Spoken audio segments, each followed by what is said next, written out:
주장해 주시옵소서. 감사드리며 예수님의 이름으로 기도드리옵나이다. 아멘. 자, 시작을 하겠습니다. 자, 우리가 구약에서는 모세오경이 있다라고 하면 신약에서는 사복음서가 있지요. 그래서 사복음서 내용을 조금 서론을 조금 하고 중요한 것은 이제 요한복음을 하려고 해요. 이제 솔직히 창세기를 하려고 했다가 중요한 게 요한복음부터 가는 게 좋겠다. 뭐 들으신 분도 계시지만은 하나님의 말씀 여러 번 들어도 더 은혜가 되니 이제 요한복음을 해야 되겠다 이런 생각으로 자 요한복음을 시작하게 됐습니다. 자, 그러면 사복음서는 뭐냐? 우리 뭐 다 아시지만은 다시 한번 서론으로 사복음서를 나눠보겠습니다. 자, 사복음서는 예수님이 이 땅에 오셔서 활동하던 시대에 기록된 것이 사복음서지요. 그래서 마태, 마가, 누가, 요한 이렇게 이걸 사복음서라고 말씀을 드리고요. 공관복음은 3개입니다. 공관복음이 뭐냐면 주님의 생애와 교훈 또 여러 가지 사건들을 여러 가지 다양한 방법으로 기록을 했습니다. 그러니까 한 가지 사건을 옆에서 보고 위에서 보고 아래에서 보고 이런 식으로 이렇게 기록을 했다는 거죠. 근데 공관복음에서 이제 사복음서지만 공관복음은 마태, 마가, 누가고 요한복음 좀 공관복음하고 다릅니다. 그래서 오늘 그럼 마태복음은 어떤 예수님의 말씀을 기록하셨냐? 이 마태복음을 기록한 사람은 우리 잘 알죠? 가버나움의 세리 마태였고 이 마태라는 그 이름의 뜻이 주님의 선물이다 라는 말씀을 가지고 있습니다. 뜻을. 근데 이제 마태복음은 천국복음이라고 천국이 마태복음에 37번이 기록이 돼요. 천국이 가장 많이 기록된 장이 마태복음 13장 천국장이죠. 천국장 거기 13장에 13번이 기록이 되어 있습니다.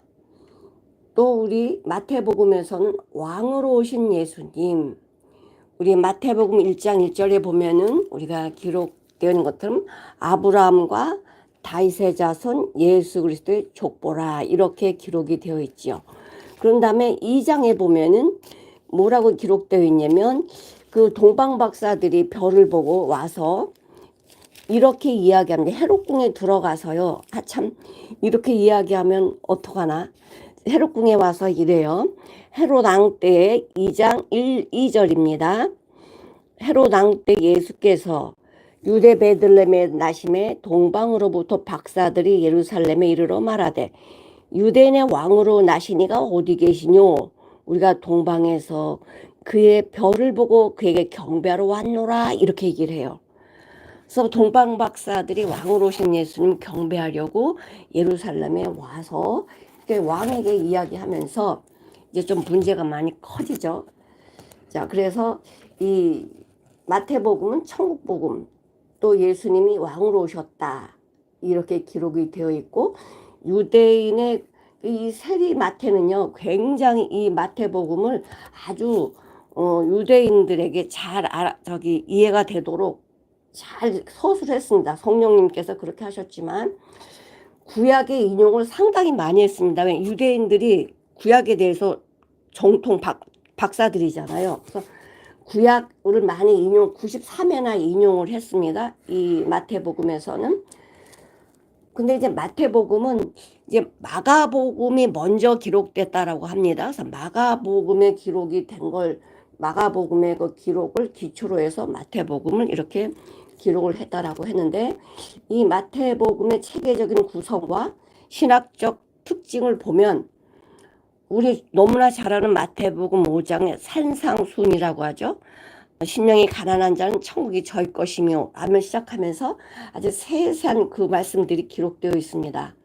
그리고 두 번째로는 그 12제자 선교 파송을 기록하고 있죠. 세 번째는 천국 비유, 13장의 천국 비유를 자세하게 말씀해 주고 계시고, 또 그리스도인의 삶은 어떻게 살아야 되는가 18장에 기록이 되어 있습니다. 그 다음에 24장에는 그 말세 징조가 어떠할 것을 또 자세히 기록해 놓은 책이 마태복음입니다. 그 다음에 마가복음은 어떠냐? 마가복음은 하나님의 아들이신 종으로 오신 예수님. 우리 마가복음 3장 20절에 보면은 뭐라고 말씀하시냐면, 마태복음에도 족보가 있지만 이제 그 마가복음에는 족보가 없습니다.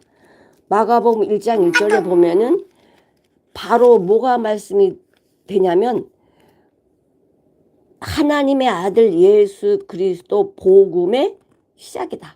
복음 활동이 시작됐다라고 1장 1절에 그렇게 기록되어 있고요. 성경에서 딱 3번이 기록된 게 있어요. 마가복음에서 성경에 3번 기록되어 있는데 마가복음 2번이 기록되어 있는데 어떤 말씀이냐면, 마가복음 30장을 한번 지금 그 말씀 들으시는 분들은 성경을 앞에다 놓으시고 찾으시면서 같이 보시겠습니다. 3장 20절에 보면, 집에 들어가시니 무리가 다시 모임으로 식사할 겨를도 없더라 그랬어요. 그러니까 예수님이 이 복음 사역을 하시는데 정말 식사할 겨를도 없으셨다, 이렇게 이야기하고 있고요. 또 6장을 한번 보시겠습니다. 6장 31절에 보면은 6장 31절에도 얼마나 예수님이 바쁘게 복음을 전하고 다니셨는지 6장 31절에 보면은, 이르시되 너희는 따로 한적한 곳에 와서 잠깐 쉬어라 하시니, 이는 오고 가는 사람이 많아 음식 먹을 겨를도 없음이라. 이렇게 마가복음에서 두 번이나 겨를이 없다, 시간이 없다, 틈이 없다, 짬이 없다, 이렇게 말씀하시고, 한 번은 어디 기록되어 있냐면, 그 야곱이 외삼촌 라반의 집에 가서, 참 족한데 어떻게 종보다 더 심하게 이렇게 부렸죠. 창세기 31장에 보면은 그 외삼촌 라반이 야곱을 얼마나 지독하게 부려 먹었냐.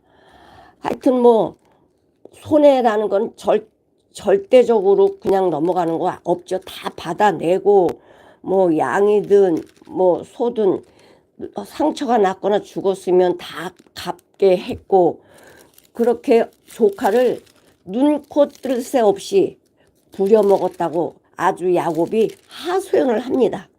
31장에 보면. 근데 이제 아까 그 마태복음에서는 구약을 93회나 사용을 했다고 그랬는데, 마가복음도 구약을 인용을 많이 했어요. 49번. 그래서 이 마가는 베드로가 아들이라고까지 했습니다. 그래서 베드로전서 5장 13절에 보면 베드로가 이렇게 이야기합니다.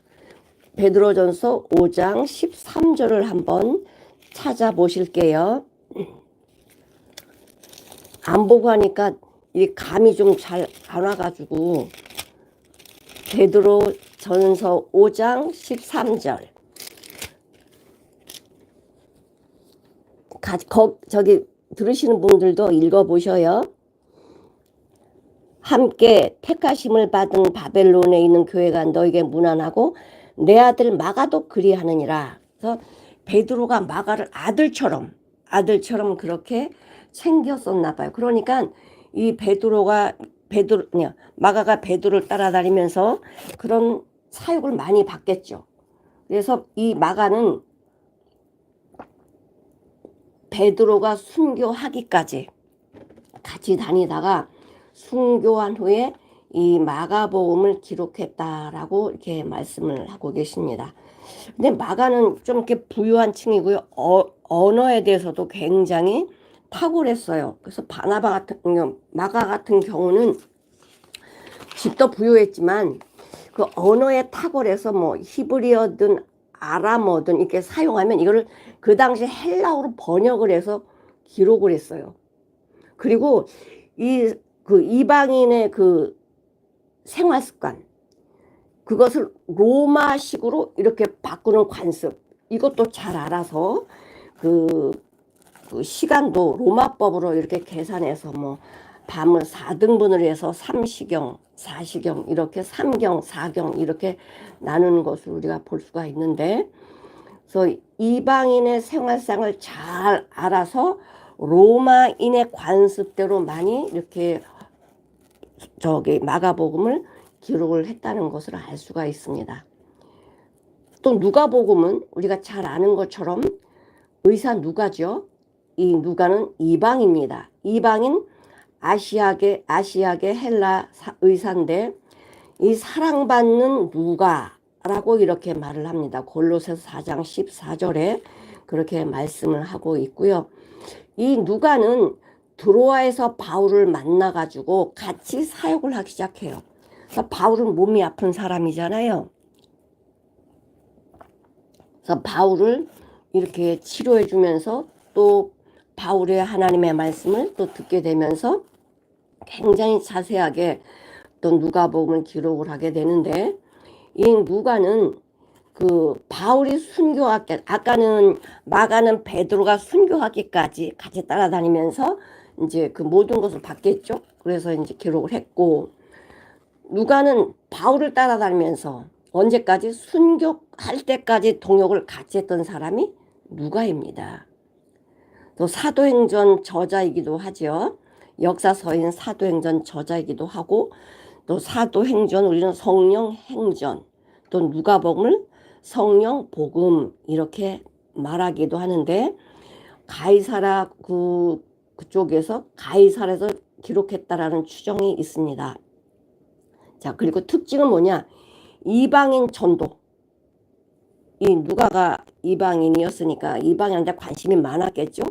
이방인 전도, 또 사회에 소외된 사람들, 이런 거에 관해서 기록을 했고, 죄인들, 사마리아인들, 여성에 대한 이런 것들을 기록을 했고, 사회 커다란 관심사를 많이 기록을 했습니다.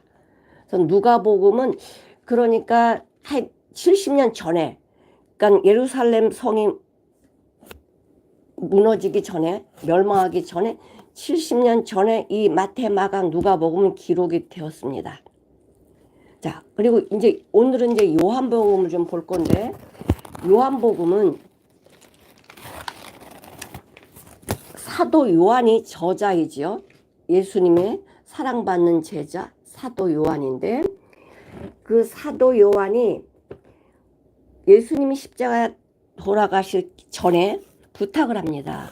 이 사도 요한에게, 어머니 당신의 아들입니다 하고 그렇게 이야기했고, 이 요한한테는 너희 어머니다 라고 이렇게 이야기를 해서 돌아가시고 이 사도 요한이 마리아 어머니를 복양을 했어요. 그래서 마리아 어머니가 돌아가시고 나이가 많을 때에, 그러니까 사도 요한이 나이가 거의 뭐 80, 90 이 정도 됐을 때 요한복음을 기록하게 돼요. 그러니까 이 요한복음은 정말 예수님은 하나님이시다, 이것을 기록한 책이 요한복음. 그래서 요한복음에는 하나님 아버지라는 단어가 상당히 많이 나오는데 137회가 나와요. 근데 17장, 요한복음 17장엔 아버지라는 단어가 39번이 나오고 전체적으로는 137회가 나옵니다. 그리고 이 복음서에 보면은 생명이라는 말이 다 있는데, 마태복음은 생명과 영생이라는 말이 7번이 나와요. 마가복음에는 생명과 영생이라는 말이 5번이 나와. 누가복음에는 생명과 영생이라는 단어가 5번이 나오는데, 요한복음에는 39번이 나와서 생명복음이라기도 합니다. 그래서 장마다 생명이 상당히 많은 복음서가 요한복음인데, 그러면 이 요한복음은 그 세베대 아들 사도 요한이 기록을 했고, 한 주후 90년경 그 에베소에서 기록을 했습니다. 그리고 반모섬에 유배돼 가지고 계시록을 기록하게 되지요. 그래서 말년에 거의 말년에 그 요한 1, 2, 3서를 이제 말년에 에베소에서 기록하게 됩니다. 자, 이 요한복음은 유대 헬라인 대상으로 이렇게 기록을 했고, 예수님은 하나님이시다. 이게 중요해서 처음부터 태초에 말씀이 계시니라. 아주 굉장한 이 단어죠. 이건 우리 사람들이 이거 이해하기가 쉽지 않은 건데, 우리 사람의 언어상 태초라는 말밖에 없어요. 영어도 in the beginning, 창세기 1장 1절에 보면은 태초에 하나님께서 천지를 창조하시니라 라고 말씀을 하시는데, 그 창세기에 나오는 태초는 저는 쉽게 설명을 해서 그 창세기에 나오는 태초를 직선 태초라고 그래요. 시작이 있고 끝이 있다. 빛이 있으라 하심에 빛이 있었고 그 빛이 하나님 보시기에 좋았더라. 그렇게 시작을 해서 이제 끝이 예수님이 오셔서 종말 때 이 끝이 나는 게 창세기 1장 1절에 창조이고, 창조하실 때 하나님이 창조하셔서 성령님, 예수님, 하나님 아버지 세 분이서 창조를 하게 되시죠. 그래서 요한복음 1장 1절에 보면은 태초에 말씀이 계시니라 라고 말씀하시면서 뭐라고 말씀하시냐면, 이 말씀이 하나님과 함께 계셨대요. 이 말씀이 하나님과 함께 계셨다. 이 말씀은 곧 하나님이시니라. 엄청난 말씀을 지금 열고 있습니다. 그래서 이 태초라는 말이 창세기에 나오는 태초랑 요한복음에서 나오는 태초랑은 달라요. 어떻게 다르냐? 아까 말씀드린 것처럼 창세기 태초는 시작이고 끝이 있는데, 요한복음은 끝이 없어요. 엔 에르케라고 해서 요한복음에는 엔 아르케, 창조되기 이전에 영원하신 하나님만 스스로 계신 영원하신 시간이 없는 거죠. 영원하니까. 그러나 창세기 태초는 시작이고 끝이 있다. 우리 여기 한번 보시겠습니다. 시편 90편 2절을 보시면, 시편 90편 2절에 뭐라고 말씀하셨냐면, 한번 보시겠습니다. 시편 90편 2절에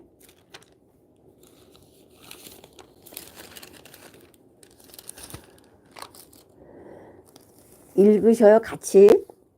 산이 생기기 전 땅과 세계도 주께서 조성하시기 전, 곧 영원부터 영원까지 주는 하나님이시니이다. 그러니까 영원부터 영원, 시간이 없어요. 그분은 하나님이시다.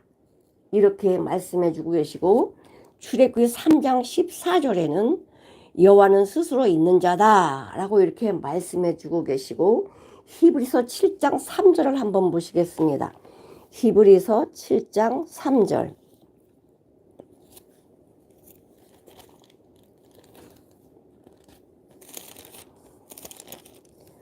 (7장 3절에) 아비도 없고 어미도 없고 족보도 없고 시작한 날도 없고 생명의 끝도 없어 하나님 아들과 방불하여 항상 제사장으로 있느니라. 예수님은 하나님이시다, 영원하신 분이다 라고 말씀해 주고 계시고,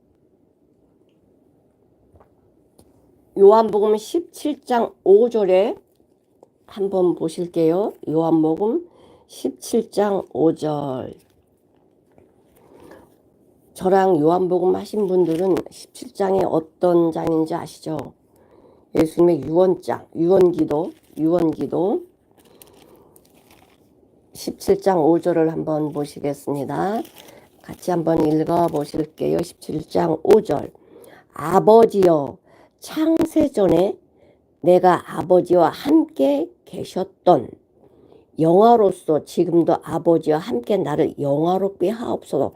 창세전에 내가 아버지와 함께 가졌던 영화로서 지금도 아버지와 함께 나를 영화롭게 하옵소서. 그러니까 예수님은 누구시냐? 하나님이라는 거죠. 우리는 아버지, 아들 그러면 이렇게 어떤 귀가 나눠지는 것 같은데, 자, 아들이든 아버지든 우리 뭐라 그러죠? 사람이라고 합니다. 사람이라고 하는데, 사람은 공통적으로 사람이에요. 높낮이가 없이. 예수님과 하나님은 삼위일체이신, 높낮이가 없는 삼위일체의 하나님이신 예수님이 이 땅에 내려오신다는 건, 이거는 사람으로서는 상상이 안 되고, 이거는 우리가 그 주님 앞에 어떤 입을 열 수도 없어요. 빌립보서 2장을 보면 예수님이 이 땅에 왜 오십니까? 우리 살리러 오시잖아요. 빌립보서 2장 6절에서 8절에 보면 이렇게 말씀하셔요. 그는 근본 하나님의 본체시나, 하나님 본체시나 하나님과 동등됨을 취할 것으로 여기지 아니하시고 오히려 자기를 비워 종의 형체를 가져 사람들과 같이 되었고 사람의 모양으로 나타나셨음에 자기를 낮추시고 죽기까지 복종하셨다. 십자가에 죽으셨다. 예수님이 이 땅에 하나님이신 그분이 우리 죄인 죽은 자를 살리시려고 이 땅에 육신의 몸을 입고 이 땅에 오셔서 하나님 아버지의 말씀을 죽기까지 복종하셨다는 거예요. 예수님이 하나님이시다. 이렇게 기록한 것이 요한복음입니다. 근데 요한복음에서는 그래서 이 예수님은 누구다. 이렇게 말씀을 많이 기록을 해요. 그래서 나는 생명의 떡이다. 나는 세상의 빛이다. 나는 선한 목자다. 나는 부활이고 생명이다. 나는 길이고 진리다. 나는 참 포도나무다. 이렇게 예수님은 나는 나다. 이렇게 말씀을 하세요. 근데 이 말씀이신 하나님, 이 말씀이 곧 로고스인데, 로고스라는 게 어마어마한 이 로고스라는 말이 모든 원천과 법을 다 가지고 있는 게 로고스예요. 우리 사람들이 이 로고스 말을 다 이해 못하는데 그 안에 뭐가 다 들어있냐? 그 말씀 안에요. 재료도 있고 법도 있고 모든 게 다 갖춰져 있는 게 로고스예요. 능치 못함이 없다. 못하실 것이 없는 분이 여호와거든요. 그래서 말씀이신 그 예수님, 말씀이신 하나님, 말씀이신 성령 로고스는 모든 것을 다 하실 수 있는 분, 모든 것을 말씀으로 다 이루실 수 있는 분이 하나님이시라는 것입니다. 자, 그런데 이 태초에 말씀이 계시니라 이렇게 말씀하셨을 때에, 왜냐하면 예수님을 하나님 아들이라고 그랬더니 막 유대인들이 뭐라 그래요. 참남하다, 막 참남하다. 그래서 예수님을 죽이려고 체포론까지 내렸던 건데, 모든 하시는 일을 보면 우리는 이분이 정말 하나님의 아들이시고 하나님이시다. 이렇게 우리는 알게 되는데 유대인들은 그걸 믿질 않았죠. 그래서 태초에 말씀이 계시니라 이 말씀이 하나님과 함께 계셨다. 영원전부터 이 말씀이 곧 하나님이시다. 그가 태초에 하나님과 함께 계셨고, 아니 영원부터. 근데 계신 것뿐만이 아니고 만물이 그로 말미암아 지은 바 되셨다는 거예요. 그가 없이는 어떤 것도 그가 없이는 어떤 것도 된 것이 없느니라. 그러니까 창조주이시라는 거지. 예수님이 창조주이시다. 하나님과 함께 계셨다. 사람으로서는 이거를 이해하기 상당히 힘들고 어렵습니다. 그래서 내 안에 성령님이 내 안에 오시지 아니하시면 이 말씀은 그냥 머릿속에 있는 말씀이지 이 깊이한 넓이를 알 수가 없어요. 근데 또 예수님은 또 이렇게 말씀하세요. 하나님은 뭐라고 말씀하시냐면 하나님은 인간들에게 나타나지 않은 때가 없어요. 로마서에 보면 이렇게 또 말씀을 하고 계십니다. 만물을 보면 하나님이 계신 것을 알 수 있을 텐데 우리는 죽어 있으니 그걸 바라볼 수가 없고 느낄 수가 없죠. 여기를 보시면 로마서 1장 20절 창세로부터 그의 보이지 아니하는 것들 곧 그의 영원하신 능력과 신성이 그 만드신 만물에 분명히 보여 알게 되나니 그러므로 저희가 핑계치 못할지니라. 하나님을 알되 하나님을 영화롭게도 아니하며 감사치도 아니하고 오히려 그 생각이 허망하여지며 미련한 마음이 어두워졌다라고 말씀하십니다. 그러니까 우리는 몰라서 그러지 하나님은 우리를 떠나 계신 적이 없어요. 항상 우리와 함께 계셨는데 우리가 느끼지 못하고 보지 못해서 그런 거지. 만물을 보고도 하나님이 살아계심을 알 수가 있는데 우리가 말씀을 주신 하나님을 우리가 알 수 없다는 것은 우리가 왜 알 수가 없을까요? 우린 죄인이라서 그래요. 죄인이라서 예수님을 하나님을 알 수가 없죠. 그래서 의는 없나니 하나도 없다. 깨달은 자도 없고 하나님을 찾는 자도 없다. 근데 예수님께서는 십자가에서 우리 죄를 위해서 죽으시고 그 길을 여십니다. 하나님을 바라볼 수 있는 길, 하나님의 말씀을 깨달을 수 있는 길, 성령님이 오셔서 예수님 안에 있는 예수님이 가르쳐 주셨던 그 모든 말씀을 가르치시고 생각나게 하시고 사시고 영원히 함께 하신다고 말씀하셨습니다. 자, 하나님의 말씀은 진리잖아요. 저희로 진리로 거룩하게 하옵소서. 하나님의 말씀은 진리입니다.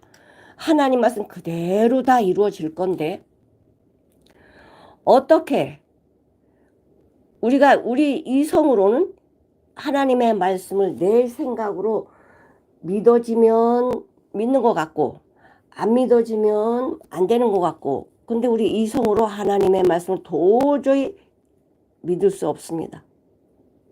하나님을 내가 어떻게 믿어요? 이성으로. 하나님이 눈을 열어주시지 아니하면 이 말씀이 열리지 않습니다. 그래서 요한복음에 이 마태, 마가, 누가복음에서는 똑같은 표적, 기적들이 많이 이렇게 공통적으로 나와요. 그러나 요한복음에서는 예수님은 하나님이시다. 이렇게 말씀하시면서 하나님이신 예수님이 어떻게 사람들에게 사역하시는지를 보여주고 계셔요. 그래서 요한복음에는 다른 복음서에는 없는 거의 다 요한복음은 다른 복음서에 없는 말씀들을 기록을 했습니다. 그래서 예수님이 7가지 표적을 말씀해 주셨는데 그 7가지 표적을 그냥 하신 게 아닙니다. 그 표적 내용을 통해서 나는 하나님이다. 이것을 나타내주고 계시는데요. 첫 번째 표적이 뭡니까? 가나 혼인잔치. 가나 혼인잔치를 표적을 말씀해주고 계시고 두 번째로는 이 가나 혼인잔치는 물이 포도주가 되는 이거는 사람으로서는 할 수가 없어요. 사람이 하려면 기간이 필요하고 어떤 물질이 필요해요. 포도를 넣어야 되고 포도가 또 포도주가 되는 이런 과정을 겪어야 돼요.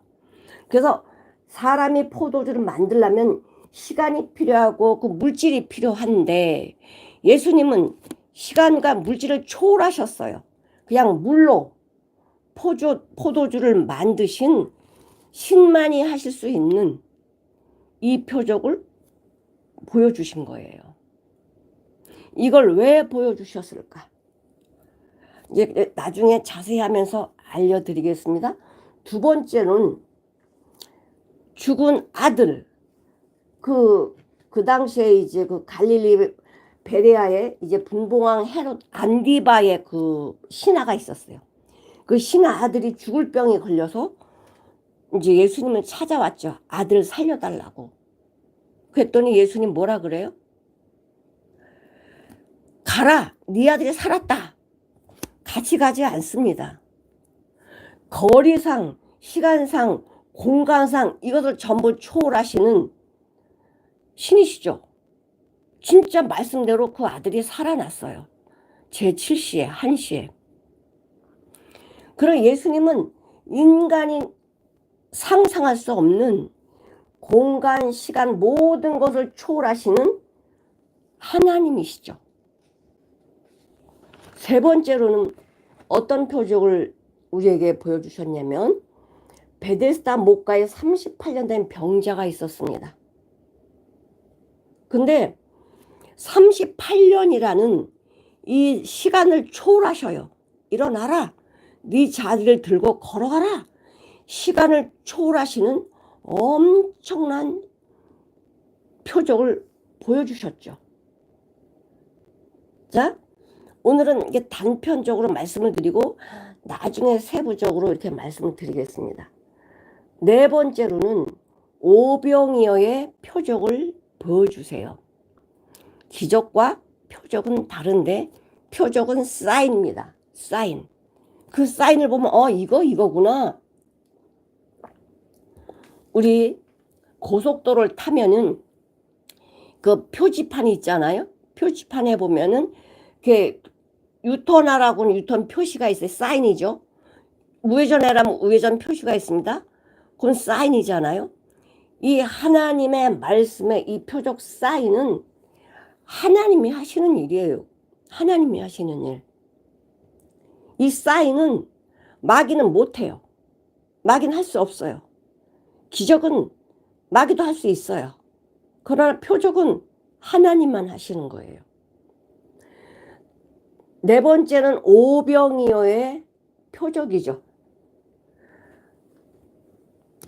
예수님, 하나님이신 예수님은 사물의 양을 초월하세요. 어떻게?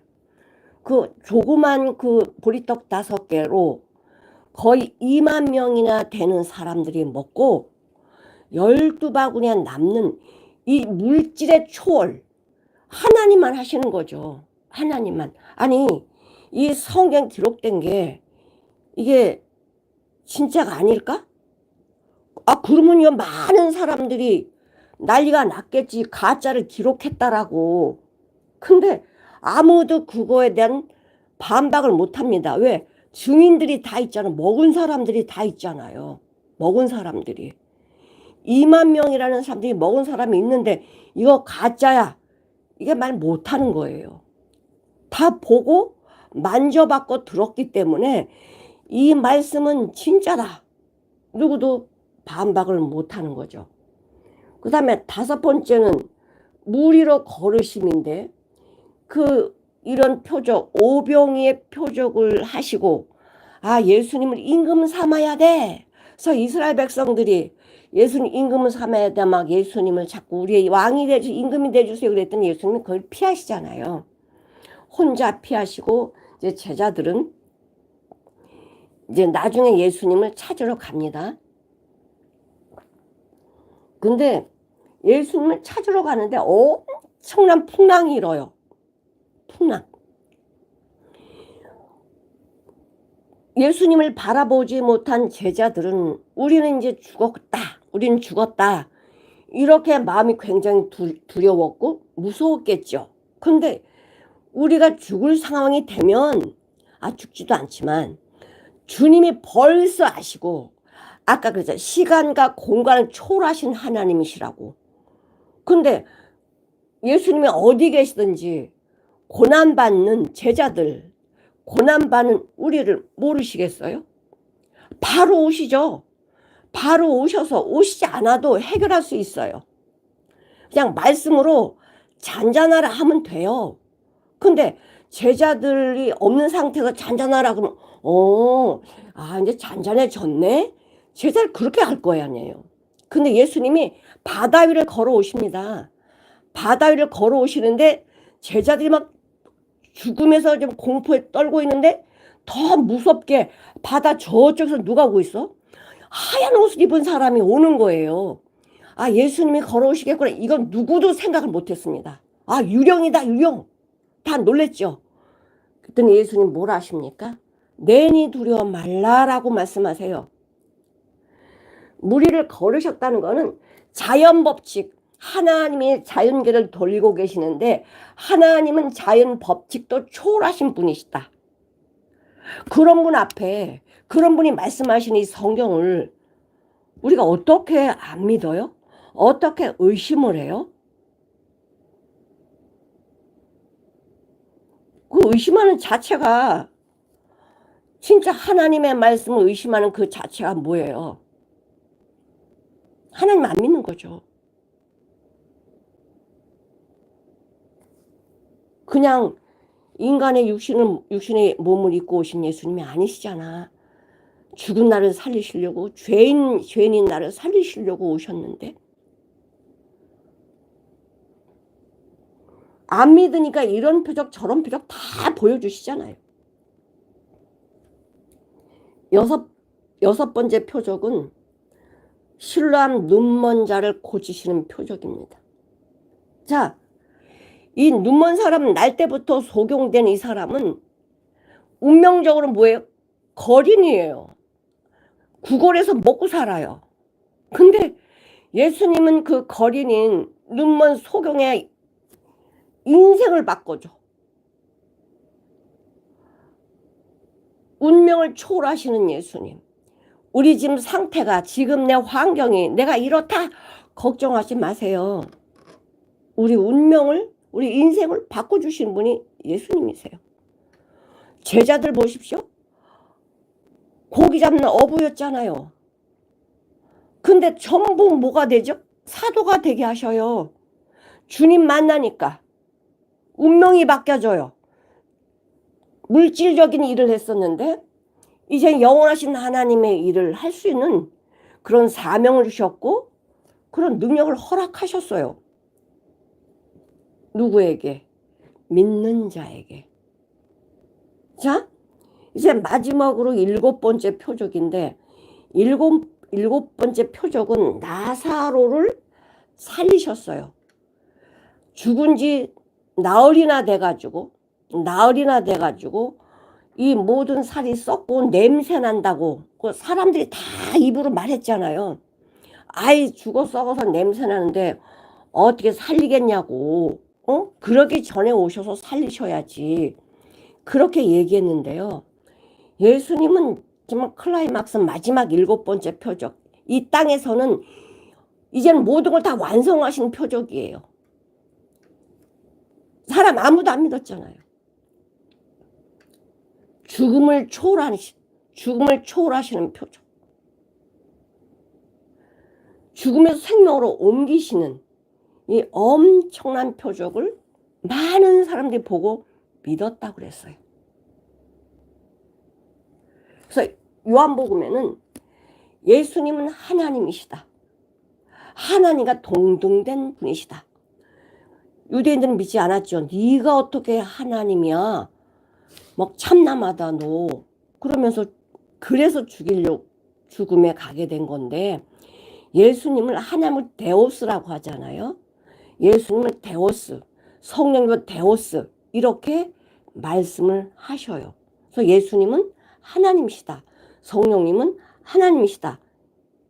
이렇게 말씀을 하고 계십니다. 그런데 이제 우리 예수님의 공생애를 보면 그 마태, 마가, 누가 이 공간복음서에서는 6월절이 3번밖에 나오질 않아요. 그럼 6월절은 1년에 한 번씩이니까 그럼 뭐 예수님이 1년 공생에 살으셨나? 아니에요.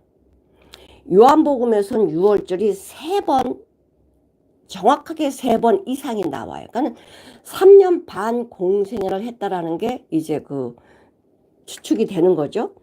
그럼 우리는 그걸 찾아봐야 되겠. 진짜 예수님께서 유월절을 3번 보내셨는지.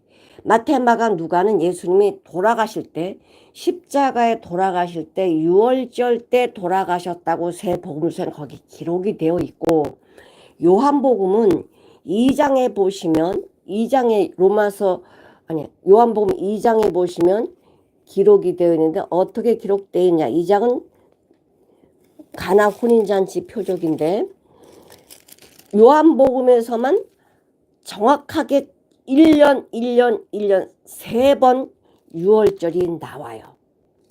그래서 2장